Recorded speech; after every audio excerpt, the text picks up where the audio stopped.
Hello दोस्तों, मैं विनय कुमार आपका बहुत बहुत स्वागत करता हूं यूपीएससी परीक्षा ऑनलाइन क्लासेस में। दोस्तों, आज हम पढ़ने वाले हैं मानव नेत्र के बारे में। और मानव नेत्र बायोलॉजी का बहुत ही इम्पॉर्टेंट टॉपिक होता है, जिसको आज मैं इस वीडियो में बिल्कुल डिटेल से पढ़ाने वाला हूं। तो सबसे पहले हम शुरू करते हैं अपने मानव नेत्र से। देखिए दोस्तों, यहाँ पर मैंने आपको मानव नेत्र का एक डायग्राम बना के दिखाया है, और इस डायग्राम के थ्रू मैं आपको बिल्कुल डिटेल से एक चीज़ समझाने वाला हूँ। सबसे पहले हम यहाँ पर देखते हैं आगे की साइड। सबसे आगे की साइड आपको यहाँ पर एक मोटी सी लाइन दिख रही होगी दोस्तों। ये मोटी सी लाइन कार्निया कहलाती है। कार्निया दोस्तों नेत्र का सबसे इम्पॉर्टेंट पार्ट होता है। जब हम कार्निया की बात करते हैं तो कार्निया क्या होता है, सबसे इम्पॉर्टेंट पार्ट होता है। नेत्र के कहाँ पर है, आगे की साइड होता है। जब भी नेत्रदान दिया जाता है, नेत्रदान होता है, तो नेत्रदान में कार्निया को ही दान में दिया जाता है। तो इस चीज़ को याद रखें, आंखों का सबसे इम्पॉर्टेंट भाग है, और नेत्र जब दान किए जाते हैं तो सबसे ज़्यादा जो मतलब इम्पॉर्टेंट पार्ट है कार्निया, इसका ही दान दिया जाता है। दोस्तों, सबसे आगे की तरफ कार्निया है, और कार्निया के जस्ट जब हम पीछे की तरफ जाएंगे तो यहाँ पर देखिए आपको क्या दिखता है, लेंस दिख रहा है। ये ऑरेंज कलर का क्या है, लेंस है। और ये बाई कॉन्वेक्स लेंस होता है, बाई कॉन्वेक्स लेंस होता है। और इसके जस्ट आगे की तरफ यहाँ पर मैंने बनाया नहीं है, यहाँ की तरफ होती है पुतली। कैसे होती है, पुतली होती है। और इसके लेंस के ऊपर और नीचे आपको दिख रहा होगा, ऐसा लग रहा होगा जैसे कुछ जुड़ा हुआ है। तो यहाँ पर देखिए गुलाबी कलर से यहाँ पर और यहाँ पर आपको दो ग्रंथियाँ दिखाई दे रही होंगी। इन ग्रंथियों को हम आइरिस बोलते हैं। आइरिस नेत्र और पुतली के चारों तरफ घेरा हुआ एक भाग होता है। जैसे कि आपको यहाँ पर नहीं दिखाई दे रहा होगा, जब आप नेत्र को क्या करेंगे, सामने से देखेंगे। जैसे कि कुछ इस तरीके से आप नेत्र को सामने से जब देखेंगे तो आपको सामने की तरफ क्या होगा, बीच में लेंस होगा, लेंस के जस्ट ऊपर क्या होगी, पुतली होगी। और पुतली के चारों तरफ इस तरीके से आपको कुछ दिखाई देता होगा भाग, वो होता है आइरिस। तो नेत्र के चारों तरफ क्या होता है, जो लेंस होता है उसके चारों तरफ क्या होता है, भरा मतलब चारों तरफ घेरा हुआ होता है लेंस को आइरिस। आइरिस के द्वारा घेरा जाता है। तो कार्निया हो गया, ठीक है। कार्निया क्या होता है, आंखों का जब दान दिया जाता है तो इस भाग को दान में दिया जाता है। लेंस किस प्रकार के होते हैं, आंखों में लगे हुए बाई कॉन्वेक्स लेंस लगे होते हैं। आइरिस आंखों के रंग को निर्धारित करता है, आइरिस।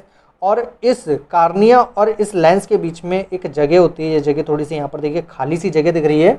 इसमें एक जलीय कोष्ठ होता है, यहाँ पर हल्का सा लिक्विड भरा होता है, जिसको एक्स चैम्बर्ट कहते हैं, एक्स चैम्बर्ट कहते हैं, ठीक है। तो याद रखिए एक्स चैम्बर, ठीक है। तो ये याद रखिएगा। अब जब हम थोड़ा सा इसके पीछे की तरफ चलेंगे तो यहाँ पर देखिए क्या होता है, यहाँ पर ये एक थोड़ा सा गोला दिखाई दे रहा है, बड़ा सा गोला दिखाई दे रहा है। इस गोले में यहाँ पर क्या होता है, बहुत ही विशिष्ट टाइप का एक लिक्विड भरा होता है, जिसको हम कचाव द्रव्य बोलते हैं। और इस पूरे गोले को जिसमें लिक्विड भरा रहता है उसे कचाव द्रव्य कोष्ठ बोलते हैं, और अंग्रेजी में इसको विट्रियस ह्यूमर बोलते हैं। क्या बोलते हैं, विट्रियस ह्यूमर। मानव नेत्र कई सारी परतों से बना होता है, जिसमें हम कई सारी परतों को पढ़ते हैं। सबसे अंदर की साइड जो परत पाई जाती है, यहाँ आप ये देख सकते हैं, सबसे अंदर की साइड आपको एक परत दिखाई दे रही होगी। इस परत को हम रेटिना कहते हैं। क्या कहते हैं, रेटिना। रेटिना को हिंदी में दृष्टि पटल बोलते हैं। जो भी मानव नेत्र के द्वारा फोकस बनता है वो रेटिना पे जाके बनता है। किस पे बनता है, रेटिना पे। और रेटिना के जस्ट बाद में मध्य पटल होता है, इसको भी रेटिना कहा जाता है। पर इस पे फोकस नहीं बनता है, फोकस केवल रेटिना पे बनता है। ये बात आप याद रखिएगा, ठीक। इसके जस्ट लास्ट वाले जो भाग होता है, इसकी अगर हम बात करें तो इसको बोलते हैं श्वेत पटल। मतलब आँखों को देखा होगा तो इसको, ये वाइट कलर की जो आँख होती है ये आपको दिखाई देती है, इसी को हम श्वेत पटल कहते हैं। श्वेत पटल को हम स्कैलरा बोलते हैं। स्कैलरा बहुत ही इंपॉर्टेंट पार्ट होता है। मतलब जब भी आपने देखा होगा कि आँख जो पूरी घिरी हुई होती है वो स्कैलरा के द्वारा घिरी हुई होती है।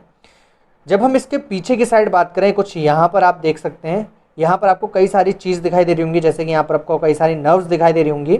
तो इन नर्व्स को हम बोलते हैं दृक् तंत्रिका। दृक् तंत्रिका मतलब ऑप्टिक नर्व बोलते हैं। और यहीं पर आपको छोटा सा एक बिंदु दिखाई दे रहा होगा, इसको हम अंध बिंदु बोलते हैं। अंध बिंदु ऐसे प्रकाश, जब मतलब जैसे कोई तीव्र प्रकाश होता है, वो जब आँख में लगातार आता रहता है बिना किसी मतलब अवरोध के, मतलब जैसे आप सूरज को लगातार देखते रहें, तो ये जो अंध बिंदु होता है ये क्या होता है, ख़राब हो जाता है, जिसके कारण आपकी आंखों की रोशनी चली जाती है। तो ये अंध बिंदु का काम होता है। और साथ ही साथ फोबिया भी अंध बिंदु से रिलेटेड होता है। ये प्रकाश को परावर्तित करने का काम करता है। जो अंध बिंदु होता है वो प्रकाश को परावर्तित करके कहाँ भेजने लगता है, फोबिया पे भेजने लगता है। तो इस प्रकार से सारा डायग्राम था मानव नेत्र का जो मैंने आपको समझाया। काफ़ी इंपॉर्टेंट क्वेश्चन आते हैं इस मानव नेत्र से। अब आगे बढ़ते हैं, आगे देखते हैं मानव नेत्र के बारे में। और मानव नेत्र एक जटिल ज्ञानेंद्रिय होती है जिससे हम क्या करते हैं, दृष्टि का ज्ञान करते हैं। मानव नेत्र के द्वारा हमें ज्ञान होता है किस चीज़ का, किसी वस्तु का, कि वस्तु का आकार कैसा है, वस्तु हमें कैसी दिख रही है, वस्तु का रंग कैसा है, इस सब चीज़ का हमें जो अनुभूति होती है वो मानव नेत्र के द्वारा होती है। दृष्टि के द्वारा हम प्रकाश की किरणों के प्रति क्या करते हैं, संवेदिता करते हैं। दूरी, रंग, गहनता का ज्ञान हमारे लिए संभव हो पाता है मानव नेत्र के द्वारा। मानव नेत्र जो होता है वो एक कैमरे की भांति कार्य करता है। और जैसे कि एक फोटोग्राफी कैमरा होता है, फोटोग्राफी कैमरा से क्या करते हैं, हम किसी का फ़ोटो लेते हैं और कैमरे में फ़ोटो जो होता है वो पहले उल्टा आता है, बाद में क्या होता है जब उसे हम क्या करते हैं, पुराने ज़माने में जो कैमरे चलते थे उसमें हम क्या करते थे, उन्हें जब प्रिंट कराते थे तो वो सीधा हो जाता था अपने आप। तो इसी प्रकार से मानव नेत्र भी क्या करता है, काम करता है कैमरे की भांति। प्रत्येक नेत्र का भार लगभग 7 ग्राम होता है। प्रत्येक नेत्र का भार 7 ग्राम होता है। बहुत ही इंपॉर्टेंट क्वेश्चन है आपका। अब यहाँ से अगर हम सामने की ओर से थोड़ा सा इसको देख लेते हैं मानव नेत्र को, सामने की ओर से कुछ इस तरीके से आपको आँख दिखाई देती है। ये देखिए यहाँ पर आपको देखिए दिख रहा होगा, ये एक गोला है, ठीक है। इस गोले में देखिए क्या दिख रहा है, ये जो लाइनिंग दिख रही है इसको बोलते हैं आइरिस, और इस गोले को हम बोलते हैं कंजक्टिवा। नेत्र श्लेष्मा एक परत होती है जो आँख के ऊपर चढ़ी होती है और पारदर्शी परत होती है, ठीक है। फिर यहाँ पर देखिए प्यूपिल होता है जो लेंस के जस्ट ऊपर की साइड होता है, प्यूपिल, इसको पुतली बोलते हैं। और साइड में यहाँ पर कुछ ग्रंथियाँ होती हैं, इन ग्रंथियों से आंसू निकलते हैं इसलिए इनको आंसू ग्रंथि बोलते हैं हिंदी में। और लैक्राइमल ग्लैंड बोलते हैं। लैक्राइमल ग्लैंड दोस्तों एक एंटी बैक्टीरियल एंजाइम छोड़ता है जिससे मतलब कोई भी जैसे जीवाणु आपकी आंख में आ जाए तो उसको वो मारने का तुरंत काम करता है। तो इस प्रकार से आपको यहाँ पर कई सारे क्वेश्चंस मिलते हैं। फिर यहाँ पर हम बात करते हैं नेत्र की परतों की। तो नेत्र की 3 प्रकार की परतें होती हैं। एक होती है स्क्लेरा, दूसरी होती है कोराइड और तीसरे नंबर की होती है कंजक्टिवा। ये मानव नेत्र की परतें होती हैं और इन सभी के बारे में हम डिटेल से पढ़ेंगे अगले वीडियो में।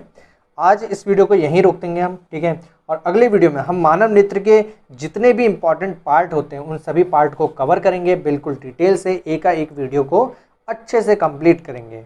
तो आज इस वीडियो को यहीं पर रोकते हैं। वीडियो को लाइक कीजिए, साथ ही साथ सब्सक्राइब कर लीजिए यूपीएससी परीक्षा ऑनलाइन क्लासेस को, और कमेंट करके बताइए आपको वीडियो कैसा लगा। दोस्तों जितना हो सके उतना अपने दोस्तों को शेयर कीजिए, वीडियो को अपने जानने वालों को शेयर कीजिए और लाइक ज़रूर कीजिए, ठीक है। आज इतना ही रोकते हैं, कल मिलते हैं आपको नए वीडियो के साथ। तब तक के लिए धन्यवाद।